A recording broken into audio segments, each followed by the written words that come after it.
प्रभु यीशु मसीह के पवित्र नाम में आप सबको जय मसीह की। हम आज परमेश्वर का धन्यवाद करते हैं कि परमेश्वर ने हमें एक बार फिर अपने पास आने की अनुमति दी है। परमेश्वर भला है और उसकी जो दया है वह अपरंपार है। तो आइए हम इस प्रोग्राम को शुरू करें और मैं चाहूँगा कि इस प्रोग्राम को शुरू दुआ के साथ करेंगे। और पहले मैं अभी को कहूँगा कि अभी प्रार्थना में जाएं, प्रार्थना करें, फिर उसके बाद आप ही करेगी और फिर मैं करूँगा। अभी प्रार्थना करो।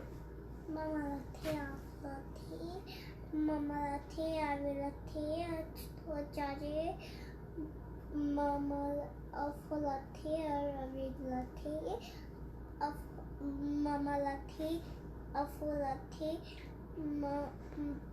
Papa Lathi, to Jaje, Amen. Amen, Amen. Abi church family wake, Mama no khun stuck diya, Avi no khun stuck diya, Avi no khun stuck diya, me no khun stuck diya, Papa no khun stuck diya. आमीन आमीन आमीन। अनुग्रह का स्वर्गीय परमेश्वर का धन्यवाद करता हूँ आज के इस दिन के लिए जो तुमने हम सबको दिया कि हम तेरी आराधना और स्तुति तेरी प्रशंसा करें। तो मैं अपने आप को तेरे सामने लाता हूँ, इन बच्चों को उन दीजिए पिता परमेश्वर कि हमारी आराधना हमारी जो भी पिता परमेश्वर संगति आज हम करें तेरे घर में वो कबूल फरमाए। जितने भी लोग आज सुने सबके सब आशीष पाएँ, जितने लोग बाद में सुने वो भी आशीष पाएँ। और हमारा ये समय तेरे घर में पिता परमेश्वर बहुत आयत का प्रतिफल आए, जिससे प्रभु जी तेरे लोग बहुत आयत की आशीष पाएँ। तो भला परमेश्वर स्तुति के योग्य परमेश्वर प्रार्थना को सुना इसलिए धन्यवाद हो। यीशु मसीह के नाम से मांगता हूँ, आमीन एंड आमीन।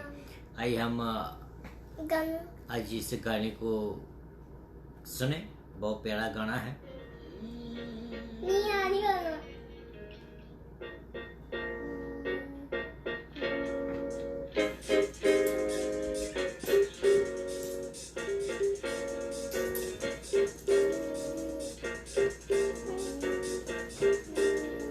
खुशी मैनू ये सुने विखाइए, ऐसे खुशी विच अख पर आइए। हर खुशी मैनू ये सुने विखाइए, ऐसे खुशी विच अख पर आइए। हर खुशी मैनू ये सुने विखाइए, ऐसे खुशी विच अख पर आइए। हर खुशी मैनू ये सुने विखाइए, ऐसे खुशी विच अख पर आइए।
Very beautiful song.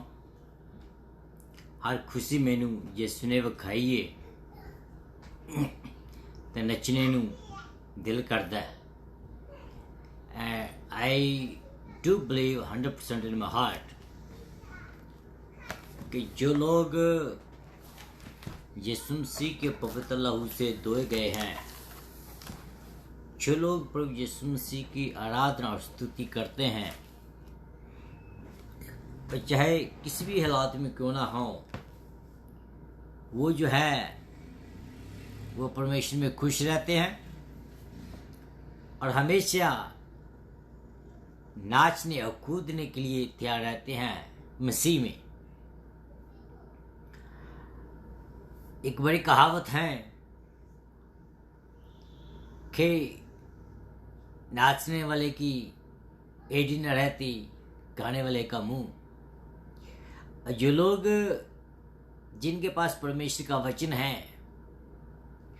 और वो अवसर ही ढूंढते रहते हैं कि कब और कहीं मैं परमेश्वर की गवाही करूं, परमेश्वर के नाम की विटनेस दूं, तो उसी विटनेस को लेते हुए आज हम आपके सामने आए हैं. उसी ही पवित्र नाम को लेकर आपके सामने आए हैं. मुझे इस बात की खुशी हो रही है कि हम इस रेवलेशन के आखिरी 2 अध्यायों के बीच में हैं, लेकिन इसके साथ साथ मुझे थोड़ी कमी भी हो रही है. वो इस बात के लिए क्योंकि बहुत अच्छे वचन हैं और ये वचन हमारे कल का बीते हुए के लिए नहीं या आज के प्रेजेंट के लिए नहीं, बल्कि आने वाले कल के लिए बताते हैं. कहते कल किसी ने देखा, ये कथन जो है बाइबल के मुताबिक गलत हैं. कल देखा है हमने अपने जीवनों के बारे में देखा कि हमारा जीवन जो है यीशु मसीह में सुरक्षित होगा. हम अपने जीवन के बारे में बात करते हैं कि हमारा जीवन स्वर्गीय राज्य में होगा. हम इस बात के बारे में बात करते हैं कि मसीह के लोग मसीह के साथ 1000 साल तक राज्य करेंगे. इसलिए मसीह लोग अपने भविष्य के बारे में जानते हैं. तो आइए परमेश्वर के वचन की ओर बढ़ें. रेवलेशन की किताब उसका 21 अध्याय और उसके पहली 8 आयतें पढ़ेंगे, तो फिर हम आगे बढ़ेंगे. खुदा का वचन हमें क्या कहता है. फिर मैंने नया आकाश और नई पृथ्वी को देखा, क्योंकि पहला आकाश और पहली पृथ्वी जाती रही और समुद्र भी ना रहा. फिर मैंने पवित्र नगर नए यरूशलेम को स्वर्ग से परमेश्वर के पास से उतरते देखा. वह उस दुल्हन के समान थे जो अपने पति के लिए श्रृंगार किए हुए हो. फिर मैंने सिंहासन में से किसी को ऊंचे शब्द से ये कहते हुए सुना, देख परमेश्वर का डेरा मनुष्यों के बीच में है. वह उनके साथ डेरा करेगा और वे उसके लोग होंगे और परमेश्वर आप उनके साथ रहेगा और उनका परमेश्वर होगा. वह उसकी आंखों के सब आंसू पोंछ डालेगा और इसके बाद मृत्यु ना रहेगी, ना शोक, ना विलाप, ना पीड़ा रहेगी। पहली बातें जाती रही। जो सिंहासन पर बैठा था उसने कहा, देख मैं सब कुछ नया कर देता हूं। फिर उसने कहा कि लिख ले, क्योंकि यह वचन विश्वास से के योग्य और सत्य हैं। फिर उसने मुझसे कहा कि यह बातें पूरी हो गई है। मैं अल्फा और ओमेगा, आदि और अंत हूं। मैं प्यासे को जीवन के जल के सोते में से समेत पिलाऊंगा। जो जा पाए वही इन वस्तुओं का वारिस होगा, और मैं उनका परमेश्वर होऊंगा और वे मेरा पुत्र होगा। परंतु डरपोकों, अविश्वासियों, घिनौने और हत्यारों, व्यभिचारियों और टूना करने वालों और मूर्ति पूजकों और सब झूठों का भाग उस झील में मिलेगा जो आग और गंधक की झील जलती रहती है। ये दूसरी मृत्यु है। मेरे जीजो, जैसे मेरा ट्रेडिशन है कि मैं आप सब लोगों को अपने उद्धारकर्ता प्रभु यीशु मसीह के पवित्र नाम में वेलकम करता हूँ इस प्रोग्राम में। ये प्रोग्राम बहुत ही अच्छा प्रोग्राम है, बहुत ही सुंदर प्रोग्राम है। ये प्रोग्राम हफ्ते में 2 बार आता है और इस प्रोग्राम में हम रेवलेशन की किताब के ऊपर स्टडी कर रहे हैं। परमेश्वर के पवित्र नाम में आप सबको जय मसीह की। और मैं खुदावंद का धन्यवाद करता हूं कि उसने हम सबको संभाल कर रखा है कि हम उसकी बनाई हुई पृथ्वी पर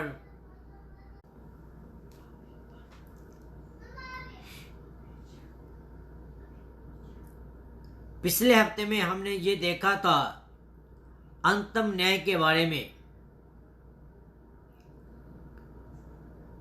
हमने ये भी देखा था कि न्याय कितने प्रकार के हैं।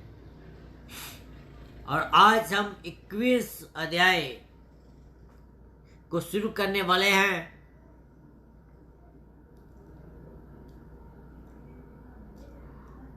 और जिसमें हम देखेंगे कि नया आकाश, नई धरती और परमेश्वर का नगर, नया यरूशलेम मानव जाति का जो इतिहास है एक वाटिका के साथ आरंभ होता है, लेकिन मानव के गुनाहों के कारण उसके वाटिका से निकाल दिया गया था। प्रभु के सजाए हुए जो लोग हैं, जिसको पवित्र लोगों को लोग कहा गया है, और वो एक नए वाटिका के बीच में अनंत काल तक उस वाटिका के बीच के हिस्सेदार होंगे और उसमें वास करेंगे। मानव की दृष्टि में बड़े बड़े नगर पाए जाते हैं, लेकिन वे सब नगर जो है वो परमेश्वर के नजर से घृणित हैं। आने वाली नई धरती और नया आकाश में कोई वस्तु जरी है वो दुष्ट नहीं है, कोई वस्तु जो है घृणित नहीं है। वचन में लिखा है, कहता है कि मैं सब कुछ नया कर देता हूं। जहां सब कुछ संपूर्ण युग में होगा। और ये जो नई धरती है, नया आकाश है, ये सब कुछ क्या है? नए युग में होगा। नया युग कौन सा होगा उसके बारे में आज हम देखेंगे। मैंने आपको बताया था 7 युगों के बारे में, शायद आपको याद हुआ होगा। यशायाह नबी की किताब उसका 66 अध्याय उसकी 22 आयत में लिखा है कि जिस प्रकार नया आकाश और नई धरती जो मैं बनाने पर हूं मेरे सम्मुख बनी रहेगी, इससे पहले जितने युग रहे वे सब एक के पीछे एक समाप्त होते गए, लेकिन ये जो आनंदमय युग है ये सर्वदा तक रहेगा। इस आनंदमय युग जो है इसका अंत नहीं होगा। जिस नए आकाश और नई पृथ्वी को परमेश्वर उत्पन्न करने वाला है, जो कुछ वचन में लिखा है कि उसका राज्य अनंत काल तक होगा, कलीसिया के बारे में भी ऐसा ही कुछ लिखा है कि उसकी महिमा पीढ़ी से पीढ़ी दर तक जुगना जुग होती रहेगी। इफ्सियों की किताब उसका 3 अध्याय उसकी 21 आयत मीन कि कलीसिया जुगना जुग तक रहेगी और उसके रहने के लिए जुगना जुग स्थान भी है, वो भी तो चाहिए। कलीसिया रहेगी कहां? इसलिए कहा गया है कि परमेश्वर का डेरा मनुष्यों के बीच में है। यीशु मसीह अपने लोगों के साथ रहेगा और लोग उसके लोग होंगे और वो उनका पिता होगा। पतरस ने भी अपनी पत्री में कुछ ऐसा ही लिखा है कि हमें एक नए आकाश और एक नई धरती की उम्मीद है, आशा है। We have a hope for the new heaven and new earth, जिसमें धार्मिकता वास करेगी। Only righteousness। हमने ये भी लिखा है कि जो पुरानी धरती है या पुराना जो आकाश है वो नहीं रहा। उसके साथ साथ एक और बात बताई गई है कि वहां और क्या नहीं रहेगा? समुद्र नहीं रहेगा। इसके बारे में हम थोड़ी बातें और करेंगे। इसमें बहुत सारी बातें को सीख सकते हैं। What does it mean? समुद्र का क्या लिंक है?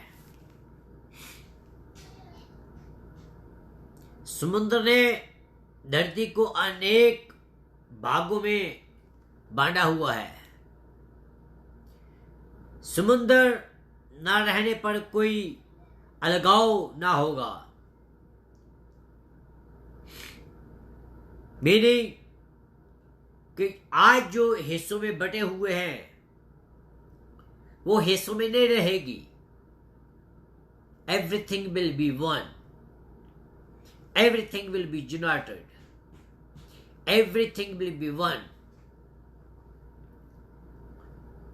समुद्र जो है वो अशांत रहता है,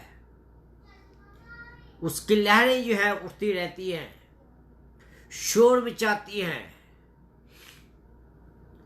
और हमारा अनंत काल का जो जीवन है संपूर्ण शांतिमय होगा।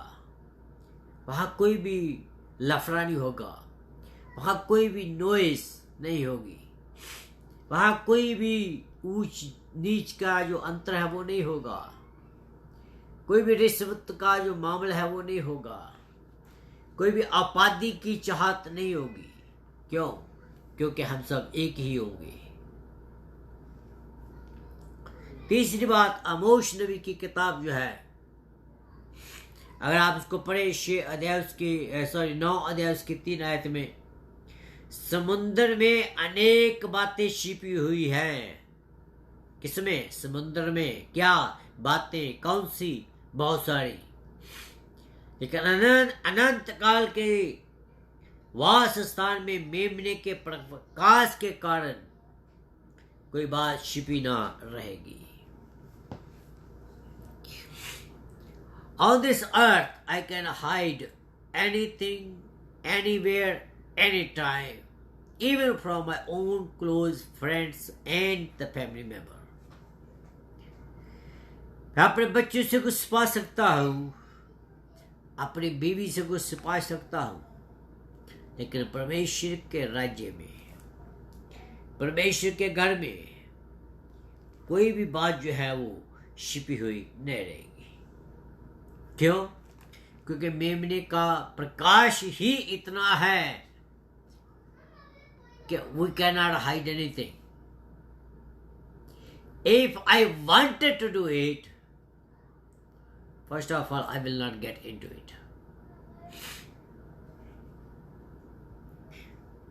लिखा है परमेश्वर का नगर नया यरूशलेम, उसके बारे में थोड़ी बातें देखेंगे। फिर मैंने पवित्र नगर यरूशलेम को स्वर्ग पर से परमेश्वर के पास से उतरते हुए देखा। आज कितने नगर हैं जो संसार में पाए जाते हैं, बहुत ही ब्यूटीफुल ब्यूटीफुल ब्यूटीफुल नगर।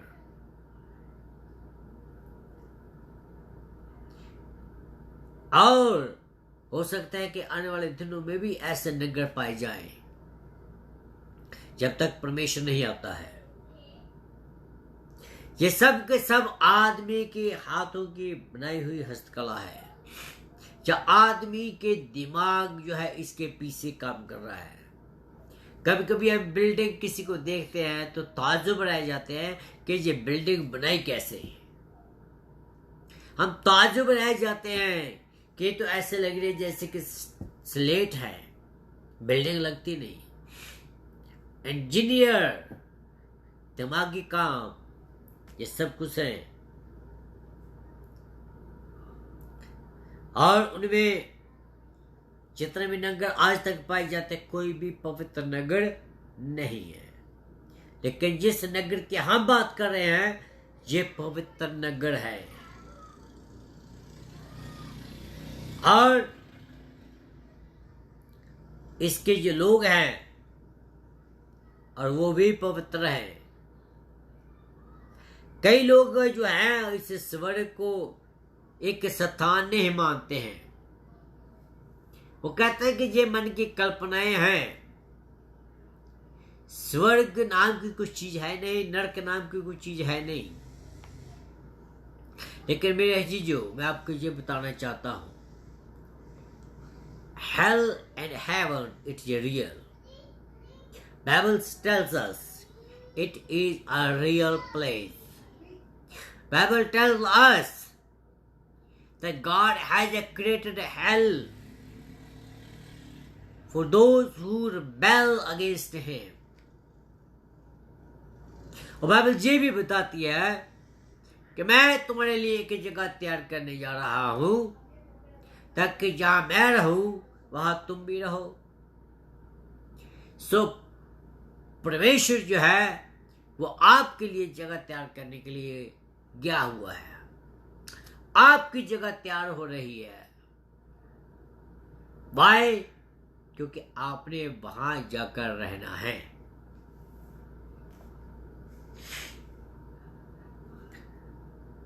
धर्मशास्त्र में दो यरूशलेम के बारे में कहा गया है, एक पृथ्वी में और दूसरा स्वर्ग में। इन दोनों यरूशलेम में एक जो है समानता है। इन दोनों में एक चीज मिलती जुलती है। वो चीज ये है कि इन दोनों नगरों में, दोनों यरूशलेम के बीच में परमेश्वर का सिंहासन होगा। हालेलुया! परमेश्वर का सिंहासन होगा। पवित्र नगर अर्थात उस नगर में पवित्र रहने वाले पवित्र लोग होंगे। यूहन्ना की किताब उसका 14 अध्याय उसके 2 आयत में लिखा है कि मैं तुम्हारे लिए स्थान तैयार करने जा रहा हूं। स्वर्गीय स्थान में अनेक रहने के स्थान हैं।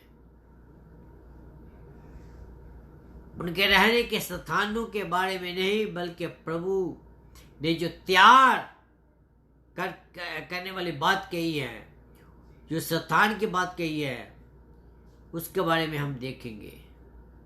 और ये वही जगह है जो यूहन्ना ने देखी कि वह नया यरूशलेम उस स्वर्ग से उतरता हुआ उसने देखा। वचन में लिखा कि फिर मैंने सिंहासन में से किसी को ऊंचे शब्द से ये कहते हुए सुना कि देख, परमेश्वर का डेरा मनुष्यों के बीच और उनके साथ डेरा करेगा, और वे उनके लोग होंगे, और परमेश्वर आप उनके साथ रहेगा और उनका परमेश्वर होगा। 3-4 बातें हैं जो मैं आपको बताना चाहता हूं। पहली बात तो कि परमेश्वर का डेरा, मीनिंग जहां परमेश्वर रहेगा, मीनिंग कि जो परमेश्वर का सिंहासन होगा आदमियों के बीच में होगा। कौन से आदमी होंगे? वो आदमी तो नहीं हो सकते हैं ना जिन लोगों ने अपने विश्वास के साथ कॉम्प्रोमाइज किया है। ये वही लोग होंगे जो लोग यीशु मसीह पर विश्वास करते हैं कि उसने अपने लिए हमारे लिए अपनी जान कुर्बान कर दी, और वही इस देश के हिस्सेदार होंगे। जो लोग अपने मुंह से इकरार करते हैं और अपने मुंह से कन्फेस करते हैं, दिल से इकरार करते हैं, मुंह से कन्फेस करते हैं कि प्रभु यीशु मसीह ही उनका उद्धार करता है, तो समझिए कि वो विश्वास की पहली पौड़ी चढ़ चुके हैं।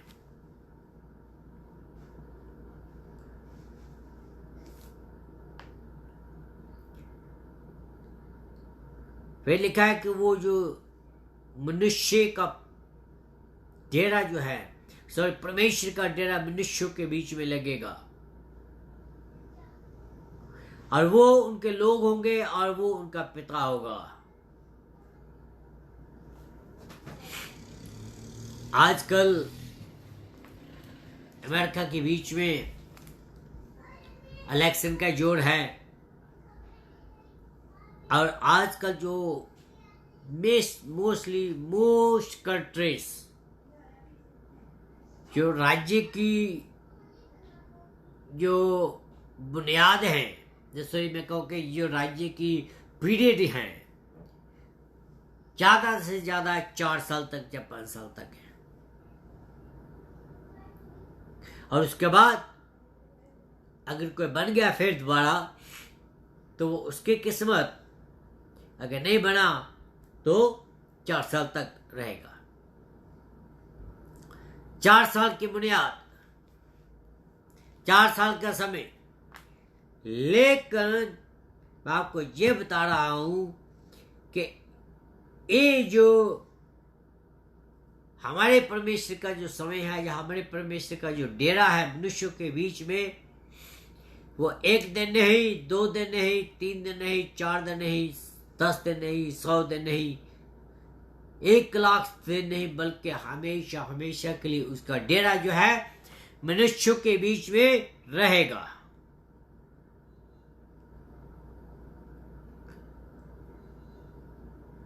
तंबू और मंदिर में परमेश्वर और आदमियों के बीच में एक पर्दा था, और अब जो है वो प्रभु यीशु मसीह के पवित्र लव के द्वारा, उसके पवित्र मृत्यु के द्वारा वो पर्दा जो है ऊपर से लेकर नीचे तक फट गया है। मीनिंग एक नया और जीवित मार्ग जो है वो खोला गया है। उस पर्दे का फटने का मीनिंग यही है कि परमेश्वर ने आपके लिए और मेरे लिए एक रास्ता खोल दिया है कि हम जब चाहें, जैसे भी हो, कितनी भी हमारी जिंदगी जो गंदी क्यों ना हो, अगर हम सच्चे दिल से उसको बुलाते हैं तो वो हमारा जीवन जो है वो बदल देता है।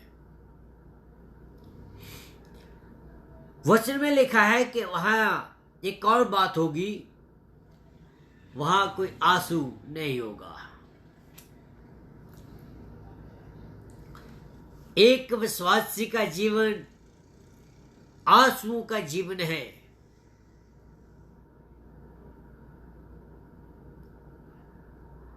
और ये बात बिल्कुल सच है कि इस पृथ्वी पर आंसुओं के साथ लोग जीवन जीते हैं।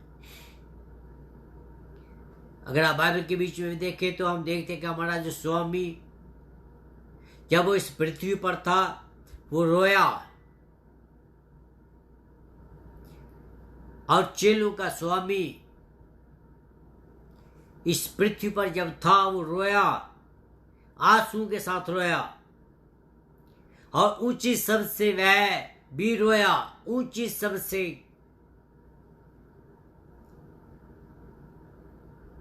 मेरे रोने का मतलब क्या बाइबल में?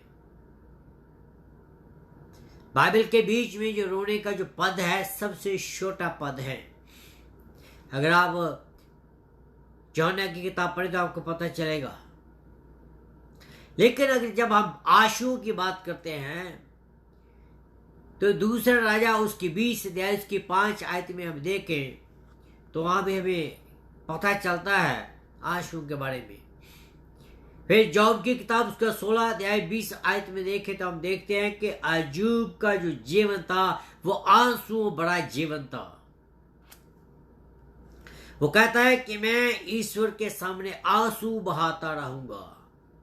भजन संहिता उसका 42 अध्याय उसकी 3 आयत में लिखा है, कोरावासियों मेरे आंसू दिन और रात मेरा भोजन है। यिर्मयाह नबी की किताब उसका 9 अध्याय उसकी 18 आयत में लिखा है कि आंसू के साथ उसने जीवन बताया। ऐसे ही नए नियम के पवित्र लोगों की आंखों आंसू से भरी रहती है।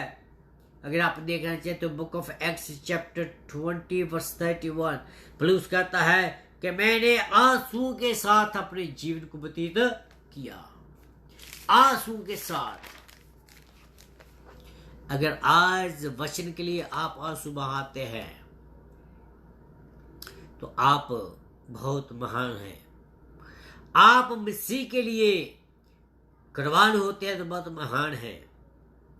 वचन में लिखा है, लेकिन ये जो आंसू हैं ये आंसू अब नहीं रहेंगे, सब कुछ वो नया कर देगा।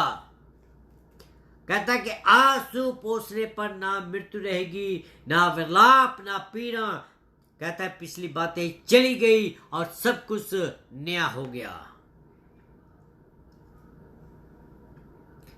My dear friends, when you got to see the Lord Jesus Christ, everything will be new. You will not see this earth anymore. This earth will be the new earth. The heaven also will be the new heaven. वचन में लिखा है, सिंहासन पर जो बैठा है उसने कहा सब कुछ मैं नया कर देता हूं। Everything, not even one thing, कहता है कि everything he is going to make a new. That means our सोच जो है, हमारी जो सोच है वो भी नहीं होगी। Hallelujah. Everything will be the new thing. देखा जो सिंहासन पर बैठा है वह स्वयं अपने बारे में कहता है कि मैं अल्फा और ओमेगा हूं। मैं अल्फा और ओमेगा हूं। और इसके विषय में रेवलेशन की किताब उसका पहले अध्याय में भी हमने देखा है, कहता है कि नई बातें आ गई, पुरानी बातें जाती रही। नई बातें के बारे में कुछ बातें मैं बताने वाला हूं आपको, बड़े ध्यान से सुनिए। अगर आपके पास कॉपी पेंसिल हैं तो इन आयतों को नोट करिएगा, क्योंकि नई नई बातें हैं। 7 बातें जो मैं आपको बताने वाला हूं। पहली बात, नया जेरूसलम। रेवलेशन की किताब उसका 21 अध्याय उसके 2 आयत में लिखा कि वो नया जेरूसलम बनाएगा। रेवलेशन की किताब उसका 22 अध्याय जो कि हम अगले हफ्ते देखेंगे 3 से लेकर 6 तक, उसमें लिखा है नया सिंहासन, नई व्यवस्था। रेवलेशन की किताब उसका 21 अध्याय उसकी 4 और 7 आयत में आप देख सकते हैं। फिर कहता है कि जीवन का एक नया सोता मैं आपको दूंगा। रेवलेशन की किताब उसका 21 अध्याय उसकी 6 आयत। फिर वो कहता है कि मैं तुम्हें एक नई मिरास दूंगा। रेवलेशन 21 अध्याय उसकी 7 आयत कहता है कि मैं तुम्हारा एक नया रिश्ता बना दूंगा। आज किसी न किसी तरीके से हमारे जो रिश्ते वो टूटते जा रहे हैं। भाई भाई को नहीं मानता, कजन कजन को नहीं मानता, बीवी और हस्बैंड के बीच में प्रॉब्लम, बच्चों और पेरेंट्स के बीच में प्रॉब्लम, भाई और बहन के बीच में प्रॉब्लम। कहता कि सबको मैं एक नया रिश्ता बना दूंगा। वहां कोई भी भाई बहन नहीं होगा, सबके सब हम एक जैसे होंगे, सबके सब हम एक ही खुदा की उपासना करेंगे, एक ही बोली बोलेंगे, एक ही नारा लगाएंगे और एक ही खुदा की उपासना करेंगे। फिर लिखा है वहां एक नया भोजन होगा। Everybody is going to have the same food. वहां रोज वैरायटी नहीं है कि आज बर्गर मिलेगा, कल तो सब मिलेगा, परसों हैप्पी मील मिलेगा। नहीं, everybody is going to have the same meal. दाल करी, चाहे चावल राइस सब कुछ नहीं, सिर्फ एक ही भोजन होगा। वो होगा खुदावंद का वचन। खुदा के वचन के से हम अपनी जो भूख को मिटाएंगे। लिखा कि नई नदी, नया निवास,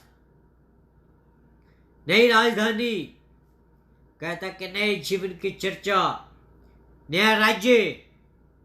कहता कि मैं सब कुछ नया कर दूंगा। Everything is going to be the new. My dear friends, you know what I mean. Bible में लिखा है कि जो सड़कें हैं वो भी सोने की होंगी।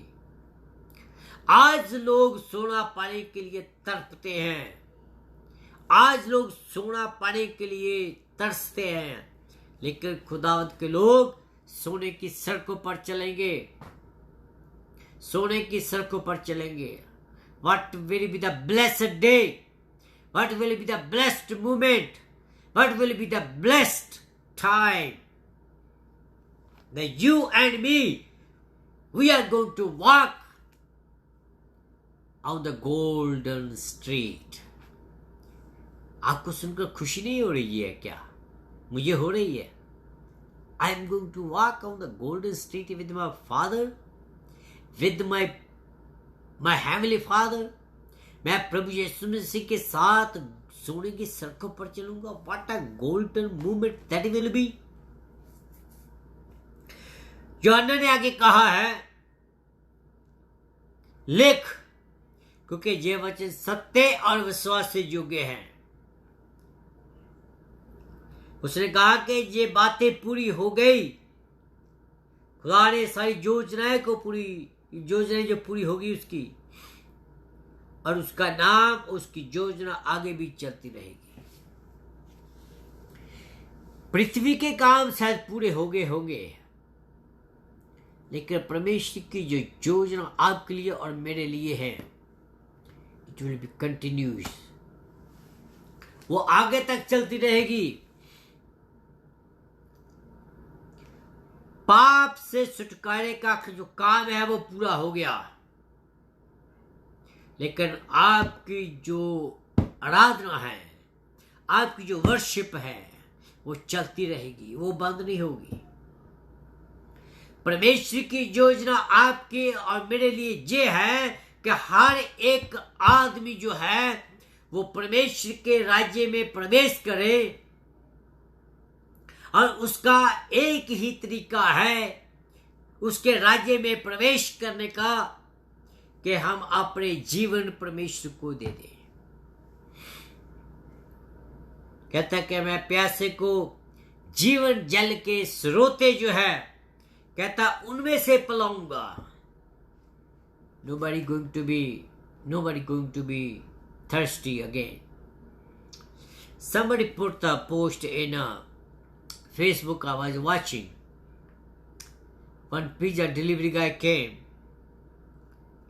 It was hot outside, and he asked somebody, the person to whom he going to deliver. उसने उसको कहा कि गर्मी बहुत है भाई बॉस, एक गिलास पानी मिलेगा? कहता कि मैं आज बहुत बिजी हूं, तू उसे घर से ले लेना। दूसरा आता है, वो यही कहता है कि मैं बहुत आज प्यास लगी है, बाहर बहुत गर्मी है, तो काश कि मुझे आज इस घर में पानी मिल जाए ताकि मैं अपनी प्यास बुझा लूं।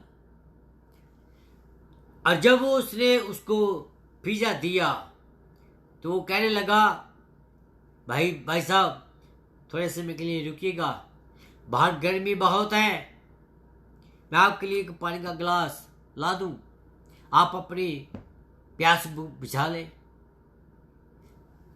उसने अपनी बोतल निकाली और क्या था कि भाई साहब ये बोतल भी पानी की भर ले आना। The person was glad to do it. Person was glad to do it. In the same way, when you will be in heaven, you do not have your thirst anymore. Why? Because gladly, my Lord, my Savior, who make a provision for me and for you. मेरे यीशु ने, मेरे परमेश्वर ने इस सब चीजों का इंतजाम आपके लिए और मेरे लिए कर रखा है। वहां कोई प्यास नहीं होगी। इसके बारे में हम आगे जाकर देखेंगे। नेक्स्ट वीक और बातें हम जो देखेंगे वो जो है नया यरूशलेम के जो वासी है, who is going to be in the New Jerusalem, who is going to dwell in the New Jerusalem, and who are they, and where they come from. All these things we will see tomorrow. I mean not tomorrow, I mean next Saturday. Please be on time. Click that button, like it and share it so that other people will also listen it. Other people also may get blessed. Other people may get the chance to walk on the golden street. Other people may have the chance to see their master forever and ever. The other people may have a chance to see their heavenly Father. And it is upon you and me how much we share this video so people will get blessed. Thank you. I hope you will take the challenge and you will share this video so that many people will listen and be blessed. Thank you. God bless you. I will see you next week straight 8 o'clock right here on Facebook Live. I am दुआ में जाए। प्रभु जी तेरा धन्यवाद करता हूँ आज के दिन के लिए जो तूने हमें दिया कि हम तेरी आराधना तेरी स्तुति तेरी प्रशंसा करें। प्रभु जी पूरे दिन में संभाला है इसलिए तेरा धन्यवाद करता हूँ। रात भर दी है उन्हें प्रभु जी रात भर भी तेरा अनुग्रह साढ़े हो। प्रभु जी तू भला परमेश्वर है, स्तुति के योग्य परमेश्वर है। मेरे ऊपर अनुग्रह कीजिए, मुझे छू लीजिए, मुझे अच्छा कीजिए, स्वस्थ कीजिए ताकि मैं तेरे आने वाले दिनों में आराधना तेरी स्तुति तेरी प्रशंसा करता रहूं। तो भला परमेश्वर स्तुति के योग्य परमेश्वर है। प्रार्थना को सुना इसलिए तेरा धन्यवाद हो। यीशु मसीह के नाम से मांगता हूँ, आमीन एंड आमीन। मेरे प्रिय भाइयों, नेक्स्ट सैटरडे आपको मिलेंगे, तब तक खुदा हाफिज।